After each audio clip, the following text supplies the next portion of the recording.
जब हनुमान जी विभीषण जी से लंका में मिले तो विभीषण जी ने उन्हें सारी युक्तियां बताईं और माता सीता का पता भी बताया। फिर हनुमान जी वहां से विदा लेकर चले गए और फिर से वही लघु रूप रखकर अशोक वाटिका में प्रवेश किया जहां माता सीता रहती थीं। सीता जी को देखकर हनुमान जी ने उन्हें मन ही मन प्रणाम किया। उन्हें बैठे ही बैठे रात्रि के चारों पहर बीत जाते हैं।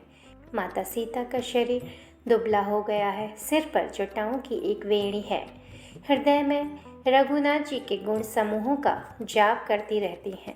श्री जानकी जी नेत्रों को अपने चरणों में लगाए हुए हैं, अर्थात नीचे की ओर देखती रहती हैं और मन में श्री राम के चरण कमलों का ध्यान करती रहती हैं।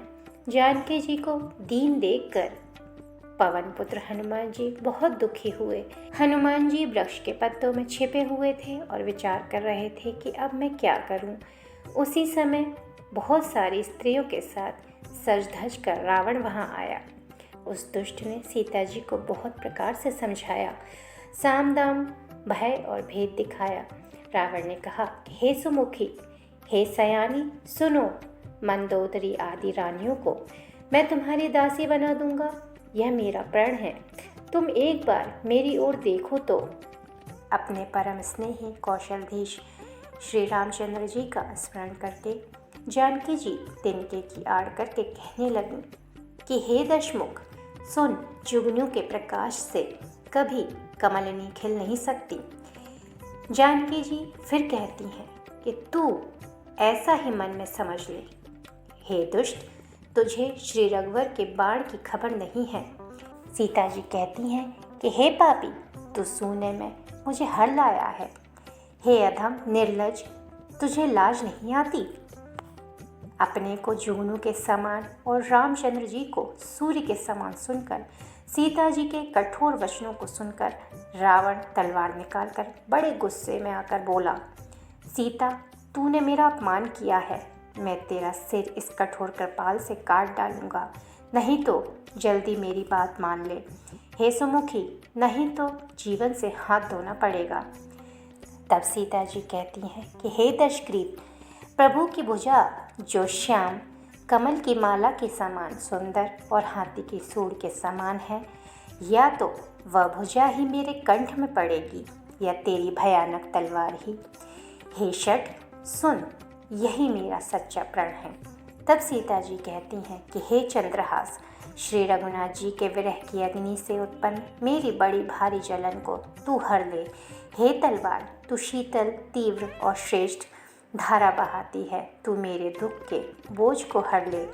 सीता जी के ये वचन सुनते ही वह मारने दौड़ा।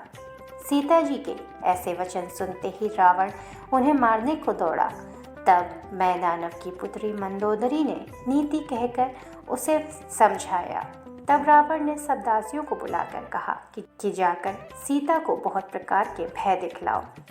यदि महीने भर में यह कहा ना माने तो मैं इस तलवार को निकालकर इसे मार डालूंगा।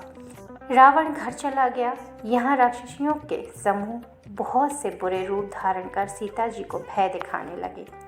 उनमें से एक त्रिजटा नाम की राक्षसी थी। उसकी श्री रामचंद्र के चरणों में प्रीति थी। वह विवेक में निपुण थी। उसने सभी को बुलाकर अपना स्वप्न सुनाया और कहा कि सीता जी की सेवा करके अपना कल्याण कर लो। त्रिजटा बताती है कि मैंने स्वप्न में एक बंदर को लंका जलाते हुए देखा। राक्षसों की सारी सेना मार डाली गई। रावण नंगा है और गधे पर सवार है। उसके सिर मुंडे हुए हैं, 20 भुजाएं कटी हुई हैं। इस प्रकार से वह दक्षिण दिशा को जा रहा है और मानो लंका विभीषण ने पाई है। नगर में श्री रामचंद्र जी की दुहाई फिर रही है और तब प्रभु ने सीता जी को बुला भेजा है। ये स्वप्न त्रिजटा ने वहाँ सारी राक्षसियों को सुनाया और उसने पुकार कर कहा कि मैं कहती हूँ कि यह स्वप्न 4 दिनों के बाद सत्य होकर ही रहेगा।